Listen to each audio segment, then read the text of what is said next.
Benarkah bahwa Bapak Presiden Joko Widodo alias Mulyono ini adalah salah satu presiden yang paling buruk di ujung kekuasaannya?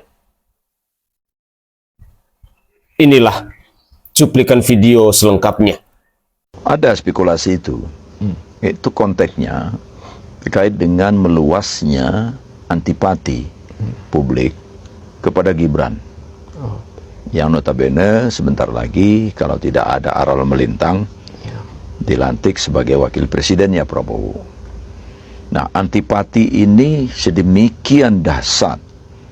Di media sosial itu kalau kita buka terkait dengan keluarga Mulyono, keluarga Jokowi, itu bukan main tuh. Dan buzzer-buzzernya kayaknya sudah mulai tiarap nih. Sudah tidak ada pembelaan lagi. Saya katakan dan banyak orang mengatakan, ini presiden paling buruk di ujung kekuasaannya karena mendapatkan caci maki yang gak ketulungan. Yang saya nggak sampai mengulangi kata-kata netizen itu gitu. Sudah sedemikian rupa. Nah, berkembanglah spekulasi atau malah mungkin memang sudah ada pembicaraan di tingkat elit bahwa Gibran sebagai wakil presiden itu bakal menjadi beban bagi Prabowo, ya. Dan wajar kalau Prabowo misalnya menspekulasikan kemungkinan Gibran diganti di tengah jalan misalnya, atau karena sesuatu sebab diganti, wajar saja. Tentu saja Prabowo tidak ingin dibebani menjadi bagian dari common enemy, ya. Dan siapapun jadi presiden itu tidak ingin membebani itu. Nah, boleh jadi kedatangan SBY dan seterusnya itu untuk menegaskan dukungan itu tidak logik.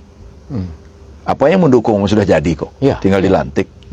Memang berarti ada sesuatu, ada sesuatu di balik kunjungan itu. Boleh jadi itu merupakan respon mereka yang hadir menemui Prabowo, menemui Jokowi itu terhadap sinyalemen bahwa Gibran tidak pantas untuk terus menjadi pendampingnya Prabowo. Bisa jadi begitu. Dan spekulasi itu menurut saya beralasan. Saya tarik mundur sedikit. Jokowi juga pernah membuat pernyataan bahwa saya tinggal sendiri, kira-kira seperti itu. Pernah menyatakan seperti itu. Memang begitu kondisinya, Bang? Ya, itu lazim dalam politik, ya. Di tingkat apapun, dalam jabatan apapun, ketika kekuasaan sedang dipegang, apalagi kekuasaan itu strategis tingkat presiden, nggak usah setingkat presiden lah, setingkat menteri saja, tingkat gubernur, bupati, apa ini tingkat presiden. Begitu kekuasaan itu sudah diambang pintu segera berakhir, maka elit-elit yang berkepentingan selama ini, yang menyanjung-nyanjungnya selama ini, yang menjilatnya selama ini, itu atret pelan-pelan, dan sedang memasang persneling untuk merapat ke kekuasaan baru. Jadi saya sih menduga, dan itu lazim kekuasaan dimanapun, orang sudah mulai masang persneling, ya, masang rating menuju Prabowo nih, ya kan? Sudah mulai dadah nih sama Jokowi. Itu. Dan Jokowi untuk apa lagi? Secara politik lazim saja. Dia sudah nggak ada apa-apanya setelah tanggal 20. Sama dengan kita berdua ini. Iya kan? Betul. Bedanya kita nggak dapat pensiun sebagai presiden, nggak dapat rumah penghargaan sebagai presiden. Tapi statusnya sama sebagai warga negara biasa. Dan PDI konon kabarnya juga akan merapat. Iya, dan sekali lagi itu bagian dari kelaziman politik, ya. Bagian dari kelaziman politik. Saya mendengar sinyalemen itu bahwa Partai Demokrasi Indonesia Perjuangan itu akan menjadi bagian dari kekuatan Prabowo. Itu wajar. Hubungan Bu Mega, nggak wajar. Kan selama proses Pilpres, itu head to head mereka ini. Iya, benar. Tiba-tiba kok sekarang mau bergabung. Iya. Ada apa? Iya. tidak ada musuh sejati Iya. dalam politik. Ya. Itu kan apa namanya, adigium dalam politik. Yang ada adalah kepentingan sejati. Prabowo punya kepentingan dengan PDIP. Mereka punya hubungan baik selama ini. Ya.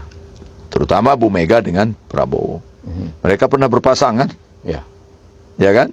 Bu Mega, Prabowo berpasangan presiden wakil presiden. Ya. Bahkan sejarah kepulangan Prabowo ke Indonesia kabarnya juga ada campur tangan Bu Mega. Ada hubungan personal yang baik. PDIP dengan Gerindra itu lebih punya chemistry ketimbang dengan yang lain gitu. Ya. Prabowo punya kepentingan dukungan Bu Mega, notabene PDIP. Dan PDIP merasakan betul 10 tahun jadi oposisi itu berat. Dia punya kepentingan pada Prabowo. Plus, kepentingan Prabowo-nya itu, kepentingan Prabowo itu plus. Plus apa? Plus Gibran. Ya kan? Dugaan saya ya, bukan tidak mungkin. PDIP mengajukan syarat, oke, saya akan gabung sama Anda. Mau mendukung pemerintahan Prabowo.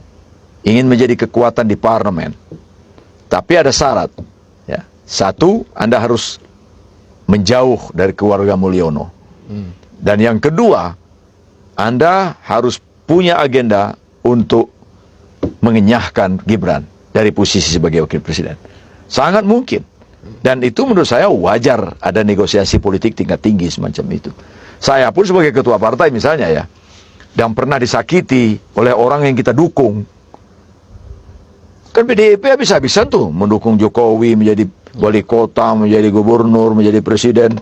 Ya. Mendukung anaknya jadi wali kota. Mendukung mantunya jadi Wali kota. wali kota. Itu di ujung dihianati.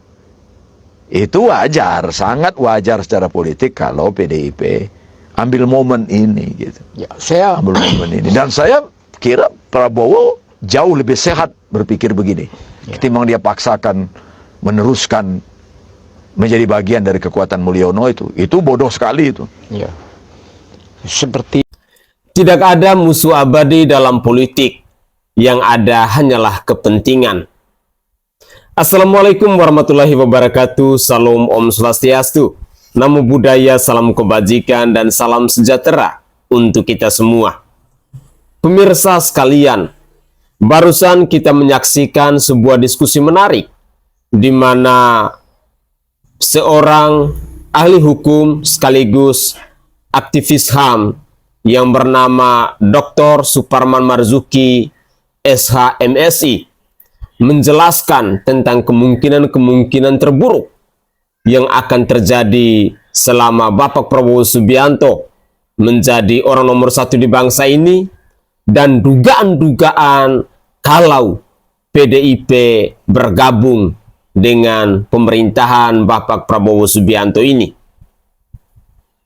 Apakah benar bahwa hadirnya Gibran Rakabuming Raka dalam pemerintahan Bapak Prabowo Subianto ini sebagai wakil presiden merupakan beban tersendiri bagi Bapak Prabowo? Apakah bahwa di suatu hari nanti akan terjadi seorang Gibran Rakabuming Raka akan digantikan oleh Puan Maharani? Ataukah ada dugaan-dugaan lain atau spekulasi-spekulasi lain untuk melenyapkan keluarga Jokowi alias Mulyono ini? Terus terang, dalam politik tidak ada ilmu pasti. Dalam bahasa Jawa seringkali kita dengar bahwa isu dele sore tempe. Politik itu selalu berubah-ubah. Semuanya demi kepentingan. Kalau kita melihat dari sejarah masa lalu, Bapak Prabowo Subianto itu begitu solid dengan PDIP, dengan Ibu Megawati Soekarno Putri. Kalau memang di suatu hari nanti terjadi kembali, Prabowo bersatu kembali dengan Ibu Megawati, bersatu kembali dengan PDIP, maka bisa terjadi spekulasi-spekulasi liar yang kita simak dalam cuplikan video tadi mungkin akan terjadi. Kembali lagi, kita harus sadari bahwa politik itu tidak ada yang kekal abadi. Semuanya demi kepentingan. Kalau memang benar hadirnya Gibran Rakabuming Raka sebagai wakil presiden dalam pemerintahan Bapak Prabowo Subianto ini menjadi beban tersendiri untuk Bapak Prabowo, tidak heran dan kita tidak usah kaget bila pada akhirnya spekulasi liar yang disampaikan oleh Dr. Suparman Marzuki SH MSI ini akan terjadi. Mari kita lanjutkan lagi. Semoga saja spekulasi-spekulasi liar ini apakah akan terjadi yang menjadi harapan kita ataukah tidak usah terjadi. Inilah cuplikan video selengkapnya. Apa benar Pak Jokowi memiliki nama lain Mulyono? Ya, betul. Kenapa dia dipanggil Mulyono? Karena yang punya ijazah fotonya yang dipakai Jokowi itu fotonya Hari Mulyono, adik iparnya, yang istrinya sekarang dikawinin sama Usman, ketua MK. Itu asal Mulyono itu dari situ, sayang bongkar itu. Presiden Joko Widodo itu tidak dihargain oleh anggota DPR yang baru. Anggota DPR periode 2024-2029. Gimana nggak dihargain? Waktu Pak Jokowi kemarin hadir di pelantikan DPR tersebut, waktu pemimpin acara itu menyebut nama Presiden Joko Widodo, tidak ada yang tepuk tangan. Waktu sebut nama Pak Prabowo, semuanya itu tepuk tangan. Masalah tepuk tangan doang, sampai musuhnya Pak Jokowi bilang gini, Pak Jokowi itu sudah tidak dihargain lagi sama DPR. Aku yakin guys, Pak Jokowi itu perintah, kalau nama saya nanti disebut, jangan ada yang tepuk tangan. Karena apa? Anggota DPR itu tidak bodoh. Anggota DPR itu orang yang pintar. Nggak mungkin mereka itu nggak tepuk tangan gitu loh. Pasti ada yang perintah gitu. Pasti Pak Jokowi ini kan perintah. Kalau nama saya disebut nanti jangan ada yang tepuk tangan. Kecuali nama Pak Prabowo. Karena kita tahu Pak Jokowi ini sangat sederhana orangnya gitu loh. Ya kalau misalnya itu benar ya, kalau misalnya Pak Jokowi kemarin itu sengaja tidak tepuk tangan buat anggota DPR yang baru, berarti mereka itu tidak dicintai oleh masyarakat gitu. Karena Pak Jokowi itu di hati masyarakat itu selalu ada gitu loh. Tidak pernah melupakan Jokowi, tidak pernah. Ya, ada yang menarik ketika acara pelantikan anggota DPR, MPR, dan DPD RI periode 2024-2029 kemarin. Jadi, saat pimpinan sementara menyampaikan sambutan dengan menyebut nama Presiden Jokowi, ternyata tidak ada satupun anggota dalam ruang sidang paripurna yang mau memberikan tepuk tangan. Ngeri sekali kan? Nah, momen ini sangat berbeda ketika nama Prabowo Subianto disebut oleh pimpinan sementara dalam sidang paripurna. Jadi, begitu nama Prabowo Subianto itu disebut, maka suara tepuk tangan pun langsung bergemuruh. Begitu juga ketika nama mantan-mantan wakil presiden Republik Indonesia disebut, suara tepuk tangan itu pun terdengar sangat-sangat jelas. Dan situasi itu semakin membuat raut wajah Jokowi jadi agak berbeda. Sepertinya Jokowi ini cemas dan kebingungan. Ini kok gak ada yang tepuk tangan sih? Mungkin begitu dalam isi hatinya. Nah, supaya lebih jelas ya, silakan bisa disimak terlebih dahulu cuplikan videonya berikut ini. Salam sejahtera untuk kita sekalian. Yang kami hormati Presiden Republik Indonesia Bapak Insinyur Haji Joko Widodo, Presiden terpilih hasil pemilihan umum tahun 2024, Bapak Jenderal TNI Prabowo Subianto. Gimana setelah menonton cuplikan video barusan? Parah sekali kan? Ya, menurut saya ini sangat-sangat mengejutkan dan sekaligus menjadi pukulan telak buat Presiden Jokowi. Ya, sekarang bayangkan saja, di dalam ruangan itu kan ada lebih dari 500 orang. Tapi tidak ada satupun anggota yang mau memberikan tepuk tangan saat nama Presiden Jokowi itu disebut. Padahal ya, status Jokowi itu masih sebagai Presiden Republik Indonesia. Bayangkan saja. Ya, Jokowi sepertinya sudah tidak dianggap lagi oleh semua anggota yang ada dalam ruang sidang paripurna. Bahkan aura Jokowi juga sudah tidak bersinar lagi. Semuanya itu seakan-akan sudah luntur. Tidak seperti klaimnya Bahlil yang katanya Jokowi itu adalah Raja Jawa yang berbahaya dan sangat-sangat ditakuti. Ya, menurut saya semua ini bukan hanya persoalan tepuk tangan sih. Tapi sepertinya ini merupakan simbol perlawanan bersama terhadap arogansi dan penyalahgunaan kekuasaan yang selama ini dilakukan oleh Presiden Jokowi. Terutama menjelang di akhir masa jabatannya pada tanggal 20 Oktober nanti. Ya, sekarang siapa yang tidak marah coba? Konstitusi kita diacak-acak untuk meloloskan anak kesayangannya. Nah, belum lagi para elit-elit politik yang banyak sekali mendapatkan tekanan kasus hukum. Nah, semua itu adalah bentuk akumulasi dari apa yang terjadi hari ini. Jadi ya, sekali lagi saya ingin tegaskan, semua ini bukan hanya persoalan tepuk tangan saja, tapi ini adalah simbol perlawanan terhadap Mulyono itu sendiri. Ya, sepertinya semua yang berada di dalam ruangan sidang tersebut kompak untuk menjadikan Mulyono sebagai musuh bersama. Jokowi alias Mulyono itu raja hutang dan plonga-plongo. Ya, aku nggak takut ngomong kayak gini.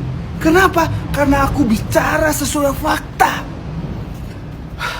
Terima kasih untuk Pak Jokowi yang sudah menjadi raja hutang. Hutangnya banyak, tapi untuk membangun Indonesia ini secara merata. Padahal Indonesia sejak dulu memiliki banyak hutang, tapi nggak tahu Pak untuk apa. Tapi kali ini di era Bapak memang banyak berhutang, tapi untuk membangun Indonesia bukan hanya Jawa sentris, bukan hanya satu bidang, tapi pendidikan, kesehatan, dan lain-lain Bapak bangun secara merata. Bukan hanya itu Pak, yang saat ini bisa kita rasakan adalah jalan tol atau pembangunan infrastruktur. Contohnya jalan-jalan desa yang dulu jelek-jelek Pak, nggak bisa dilewati, sekarang sudah bagus-bagus. Saat ini ada tol Trans Jawa, tol Trans Kalimantan, Sumatera, Papua, dan lain-lain Pak. Contohnya dulu dari Surabaya ke Jakarta membutuhkan waktu 16 sampai 18 jam, tapi kali ini Pak hanya butuh waktu 8 sampai 10 jam. Begitu masih ada Pak orang-orang tetangga sebelah ngomong, jalan tol mungkin cuman dinikmati oleh beberapa orang. Nggak apa-apa Pak, karena mereka Pak, kata abahnya, kemana-mana menggunakan alat transportasi kaki. Jadi kalau kaki kan memang nggak boleh lewat jalan tol Pak ya. Ya udah nggak apa-apa Pak, biarkan. Terima kasih juga karena Bapak plonga-plongo, Bapak bisa mengambil Freeport kembali ke tangan Indonesia. Bukan hanya Freeport, Blok Rokan dan lain-lainnya kembali ke tangan Indonesia yang selama ini dikuasai oleh asing. Terima kasih Pak. Ternyata orang yang selama ini dikata-katain plonga-plongo memiliki keberanian dan mental baja Pak. Sekali lagi Bapak, ini di bulan Oktober, di mana bulan terakhir masa jabatan Bapak menjadi seorang Presiden Republik Indonesia. Berat hati ini Pak, sedih yang dimana kami rakyat pendukung Bapak menginginkan Bapak lebih lama lagi membangun Indonesia. Tapi mau gak mau kita harus menghormati konstitusi yang ada. Sehingga kali ini saya mau mengucapkan terima kasih banyak Bapak Presiden yang sudah tulus bekerja nyata untuk membangun negeri ini, membangun Indonesia ini. Walaupun Bapak dicaci, dihujat, dimaki Pak, Bapak gak pernah mendengarkan mereka, tapi Bapak tetap fokus dan tulus membangun Indonesia. Sekali lagi, saya sebagai rakyat Indonesia bangga memiliki presiden terbaik seperti Bapak Jokowi. Saya bangga Pak, dan saya yakin di kelanjutan ini dilanjutkan oleh Bapak Prabowo, Indonesia tahun 2045 akan mencapai Indonesia emas dan menjadi negara maju. Salam NKRI harga mati. Oke guys, itu adalah cuplikan-cuplikan video yang bisa saya persembahkan ke hadapan pemirsa sekalian. Memang ketika kita berbicara tentang Bapak Mulyono alias Bapak Jokowi ini, ada pro dan kontra. Pro-nya ketika kita menyaksikan bersama-sama bahwa ada begitu banyak pembangunan di bangsa ini selama Bapak Presiden Joko Widodo memimpin.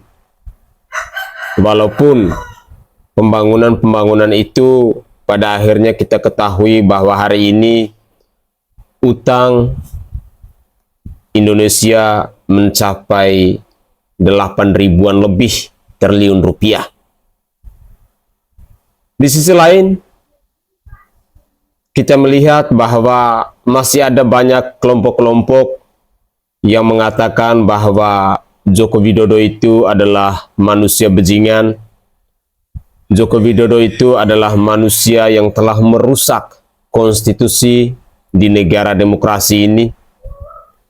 Presiden Joko Widodo itu telah mewariskan politik dinasti di negara Kesatuan Republik Indonesia ini, dan masih ada banyak cerita-cerita buruk tentang Bapak Presiden Joko Widodo.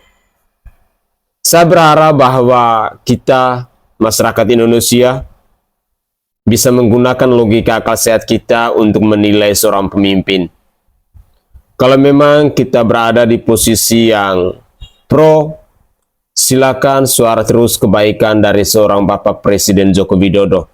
Tetapi kalau kita berada di posisi yang kontra dengan Bapak Presiden Joko Widodo, silakan disuarakan terus tentang kejelekan dari Bapak Presiden Joko Widodo. Karena seorang pemimpin itu tidak ada yang sempurna. Dia bukan malaikat atau dia bukan Tuhan. Dia hanyalah manusia yang penuh dengan kekurangan, yang penuh dengan kekilafan, dan lain sebagainya.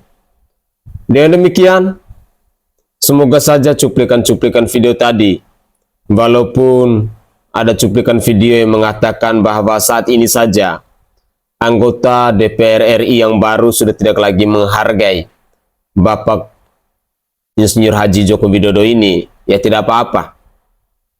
Tetapi entah berita ini benar atau tidak, kita sendiri pun tidak tahu karena kita tidak berada di lokasi saat peristiwa itu terjadi. Harapan saya, mari kita mempersiapkan diri untuk menyambut pemerintahan yang baru. Walaupun ada banyak isu yang saat ini lagi berseliweran di media sosial, khususnya terkait dengan Gibran Rakabuming Raka yang diancang-ancang akan digantikan oleh orang lain.